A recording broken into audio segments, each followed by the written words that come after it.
Hello friends, स्वागत है आपका हमारे यूट्यूब चैनल आरसी कॉन्सेप्ट में। दोस्तों, आज हम बात करने वाले हैं क्यूब टेस्टिंग के बारे में। क्यूब कैसे भरते हैं, उसका प्रोसीजर क्या होता है और क्यूब टेस्ट कैसे करते हैं, सारी चीज़ों के बारे में बात होने वाली है सर दोस्तों। इसलिए वीडियो बहुत यूज़फुल होने वाला है, इसलिए लास्ट तक बने रहना। तो चलिए हम शुरू करते हैं। सबसे पहले हमें उसमें एक क्यूब मोल्ड होता है, ठीक है। सबसे पहले हम क्यूब मोल्ड लेंगे जिसकी साइज़ हमें पता ही है, आगे हमने डिस्कस कर लिया है। 150 mm by 150 mm by 150 mm का क्यूब मोल्ड होता है। और उसके साथ हमको एक ज़रूरत पड़ेगी टेम्परिंग रॉड की। टेम्परिंग रॉड की लंबाई 600 mm होती है और उसकी थिकनेस 16 mm होती है। अब हमें करना क्या है, हमें सैंपल लेने के बाद क्यूब मोल्ड में हमें कंक्रीट की 3 लेयर में उसको भरना है। हमें 3 पार्ट में उसको करके भरना है, यानी कि 150 mm इसकी हाइट है, तो मतलब 50 mm और 50 mm करके 3 पार्ट में इसको भरना है। और प्रत्येक लेयर में 50 mm करके हमें भरना है और उसे हर लेयर में 35 टाइम, मतलब कि 35 बार टेम्परिंग रॉड से उसे स्ट्रोक करना है, ताकि उसकी कॉम्पैक्शन जो है वो अच्छे से हो जाए। अब हम कुछ टेक्निकल टर्म्स के बारे में बात करते हैं। अब अगला प्रोसीजर उसको आता है तराई का।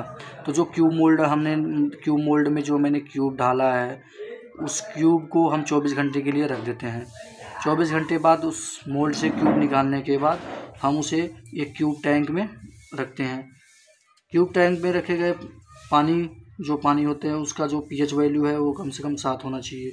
7 का मतलब है न वो अम्लीय होना चाहिए न क्षारीय होना चाहिए। और एक और चीज़ की ध्यान देने वाली बात है, उसकी जो टेम्परेचर है, जो उसमें पानी है जिससे हम क्यूरिंग कर रहे हैं क्यूब का, उसका टेम्परेचर ±27 डिग्री होना चाहिए।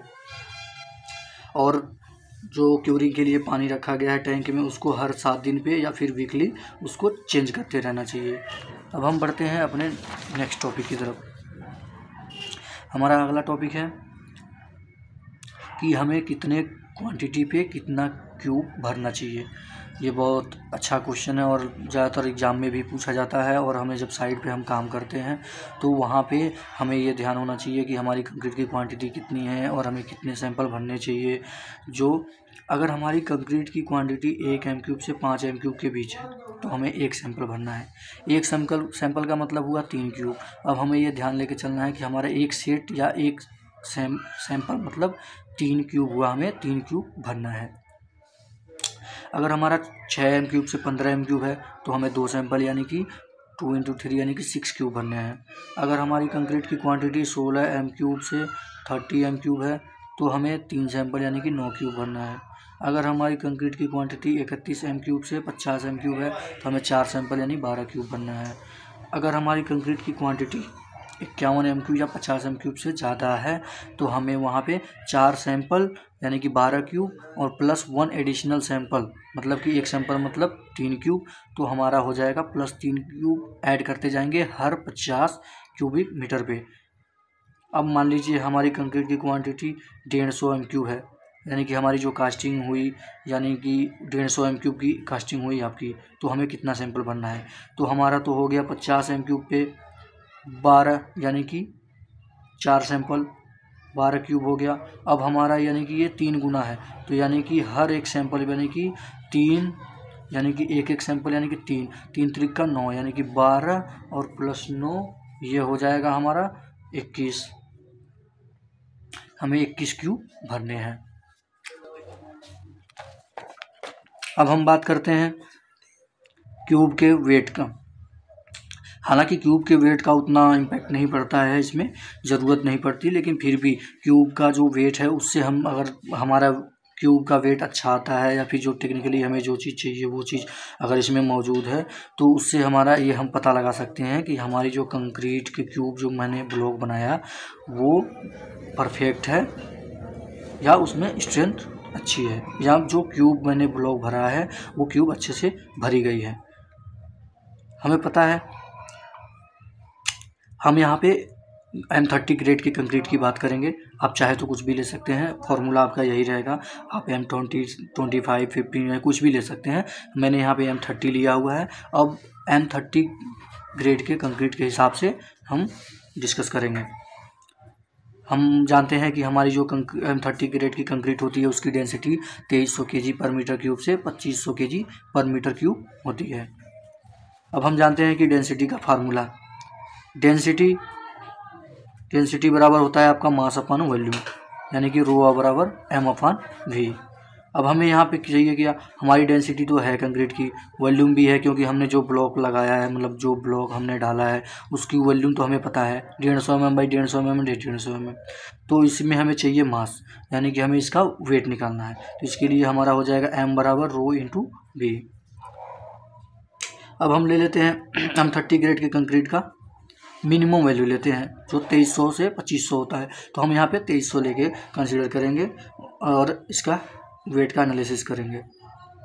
तो डेंसिटी 2300 kg पर मीटर क्यूब और उसका वॉल्यूम जो है वो हमारा, इसमें हम मीटर में लेंगे क्योंकि हमारा यहाँ मीटर में है, तो हमें कैलकुलेशन में कोई एनालिसिस में कोई दिक्कत नहीं होगी। तो हमारा 150 mm यानी कि 0.15 मीटर, 0.15 मीटर, 0.15 मीटर हमने तीनों डायमेंशन ले लिया है। और ये हमारा मीटर क्यूब इसके लिए वॉल्यूम के लिए हो गया और kg पर मीटर क्यूब हमारी डेंसिटी के लिए। अब हमें आगे बढ़ना, हमारी जो वैल्यू निकल के आती है वॉल्यूम 0.00337 और हमारा मीटर क्यूब हट जाएगा, केवल kg बचेगा। तो ये हमारा वैल्यू आता है, इसको गुणा करने पे हमारा आएगा 7.751 kg। मतलब कि हमारी जो कंक्रीट ब्लॉक हमने जो भरा है वो हमारा इससे कम नहीं आना चाहिए, क्योंकि हमने मिनिमम डेंसिटी लिया था और हमारा जो वेट है अगर हमारा 7.75 kg से कम आता है, इट्स मीन्स आपका क्यूब अच्छे से नहीं भरा गया है, वो डेंस नहीं है, उसमें पोर्स हैं या उसके फेल होने के चांसेस हैं। इसके लिए ये हमें चीज़ ध्यान देनी चाहिए कि जो हमारी कंक्रीट का जो वेट है वो इससे ज़्यादा ही होना चाहिए। अगर इससे ज़्यादा है हमारे कंक्रीट का वेट तो वो डेंस है और परफेक्ट है। अब हम बढ़ते हैं अपने नेक्स्ट टॉपिक की तरफ। अब हम टेस्ट करने के बाद कंक्रीट का जो स्ट्रेंथ है, कंप्रेसिव स्ट्रेंथ, उसकी गणना करेंगे। तो क्यूब का जो कंप्रेसिव स्ट्रेंथ है उसको चेक करने के लिए हमें CTM मशीन की ज़रूरत पड़ती है। उसका मतलब होता है कंप्रेसिव टेस्टिंग मशीन, यानी कि हमें कंप्रेसिव जो फोर्स होते हैं, यानी कि प्रेशर लोड दे के उसमें कंप्रेसिव स्ट्रेंथ को जो है वो चेक किया जाता है। इसमें एक डायल गेज होता है कुछ ऐसा, और इसमें दो नीडल होती है, एक ब्लैक और एक रेड। इसमें दो नीडल होती है जो कि हमें उसमें प्रेशर देने पे हमारी दोनों सुइयाँ एक साथ जाती है। मतलब जब हम उसमें CTM मशीन में क्यूब को रख के उसमें टेस्टिंग के लिए रखेंगे और प्रेशर देंगे तो ये हमारी दोनों नीडल एक साथ जाएगी। और जहाँ पे हमारी क्यूब फेल हो गई, यानी कि जहाँ क्यूब में क्रैक आ जाएगा, वहाँ पे ये रेड वाली नीडल जो है वो स्टेबल हो जाएगी और वहीं से ब्लैक वाली नीडल वापस आ जाएगी। इस डायल गेज में 1000 किलो न्यूटन तक प्रेशर दिया रहता है, बाकी और भी इससे भी ज़्यादा आते होंगे। और CTM मशीन इलेक्ट्रॉनिक और मैनुअल दोनों में आती है। हम यहाँ पे मैनुअल आपको दिखाए हैं फिगर में। अब हम बात करते हैं, यहाँ पे हमें कंप्रेसिव स्ट्रेंथ निकालना है और हम क्यूब का एक सैंपल लिए हैं। क्यूब का सैंपल हम 7 दिन पे इसको टेस्ट कर रहे हैं, 28 दिन पे भी आप चेक करेंगे, 14 दिन पे भी चेक करेंगे। अब हम क्यूब को पानी से बाहर निकाल के धूप में रख देंगे सूखने के लिए। उसके बाद हम क्यूब को मशीन में रखेंगे और इसे ध्यान रहे कि ये बिल्कुल सेंटर में रहे। चेक कर लेंगे चारों तरफ से क्यूब ब्लॉक जो है हमारा वो सेंटर में है या नहीं। अब हम इसके हेड को टाइट करेंगे जिससे हमारा कंक्रीट ब्लॉक इधर उधर मूव ना करे। अब हम इसके लीवर को टाइट करेंगे जिससे हमारा हाइड्रोलिक प्रेशर बन सके और इसके हैंडल को प्रॉपर वे से इक्वली चलाते रहेंगे। और ये दोस्तों तब तक चलाते रहना है जब तक कि हमारा कंक्रीट ब्लॉक क्रैक ना हो जाए। आप देख पा रहे होंगे गेज में जो नीडल है वो मूव कर रहा है। कंक्रीट का जो स्ट्रेंथ निकालने का फार्मूला होता है वो होता है फोर्स अपॉन एरिया। मतलब फोर्स यहाँ पे आपका हो जाएगा लोड या प्रेशर, ये आपका प्रेशर हो जाएगा जो हम CTM मशीन में कंक्रीट ब्लॉक पे दे रहे हैं। तो ये हम प्रेशर दे रहे हैं, यही यहाँ पे फोर्स हो जाएगा। तो आपका स्ट्रेंथ तो आपको पता ही है F1A। उसके लिए आपने अभी वीडियो में देखा, हमने जो क्यूब टेस्ट किया उसका जो प्रेशर हमने दिया था वो, यानी कि जो क्यूब था वो हमारा 545 किलो न्यूटन पे आके क्रैक हो गया। और क्यूब ब्लॉक जो है, मतलब जिस पे हम प्रेशर दे रहे हैं उसका एरिया हमें चाहिए होगा।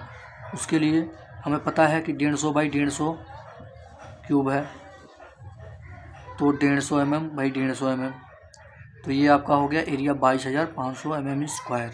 ये आपका क्यूब का एरिया हो गया, क्योंकि एरिया में हमें 2 डायमेंशन चाहिए होता है। अब इसके लिए 545, अब इसको हम किलो न्यूटन है, किलो न्यूटन को हम किलो का जानते हैं 10³ होता है, इसलिए हम केवल न्यूटन में करने के लिए उसे हम किलो को 10³ कर सकते हैं। और हमारा एरिया जो है 22,500, उसको हम 10³ करेंगे तो 22.5 हो जाएगा। तो 10³ से हम इसको हटा सकते हैं, तो हमारा एरिया जो स्ट्रेंथ है वो न्यूटन पर mm² में आ जाएगा।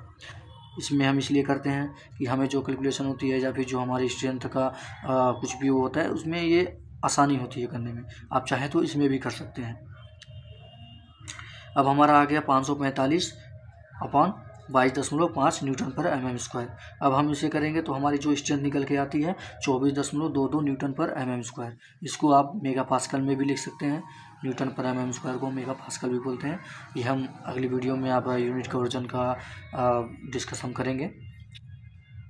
अब अगर हम परसेंटेज निकालें कि हमारी स्ट्रेंथ की जो है वो परसेंटेज कितनी है, इसकी ज़रूरत कब पड़ती है, जब आपको ये पता होना चाहिए कि हमारी जो कंक्रीट के जो स्ट्रेंथ होता है वो परसेंटेज में अगर देखा जाए तो 7 दिन पे आपका 60 से 75% स्ट्रेंथ आना चाहिए, 14 दिन पे 90% स्ट्रेंथ आना चाहिए, और 28 दिन पे आपका 99% स्ट्रेंथ आना चाहिए। अब उसके हिसाब से हम देखें, अगर यही हमारा कंक्रीट ना स्ट्रेंथ गेन करता है, इस परसेंट के बीच में वेरी करता है, तो इट मीन्स कंक्रीट जो है हमारा सही है। तो हमारा स्ट्रेंथ निकल के आया था 24.22 न्यूटन पर mm²। अब उसे हम 30% उसका निकालेंगे तो ये निकल के आता है 30% नहीं, ये हम 30 देखेंगे उसका जो ग्रेड कंक्रीट है उसका, यानी कि 30 ग्रेड का कंक्रीट है, यानी कि हमारा मैक्सिमम यानी 100% 30 है। 30 हमारा स्ट्रेंथ आना चाहिए, 30 का हमारा 24 आया है, तो इसलिए इसका परसेंटेज निकालेंगे तो हमारा 80.73% निकल के आता है। ये 7 दिन की स्ट्रेंथ है, यानी हमें चाहिए थे 60 से 75 के बीच में, लेकिन हमारी स्ट्रेंथ 80 आई है, मतलब कंक्रीट बहुत अच्छा है। आपने अगर अभी तक हमारे चैनल को सब्सक्राइब और लाइक नहीं किया है तो प्लीज़ लाइक एंड सब्सक्राइब कर दें, और ऐसे ही बने रहें। हम आपके लिए ऐसे ही यूज़फुल वीडियो लाते रहेंगे।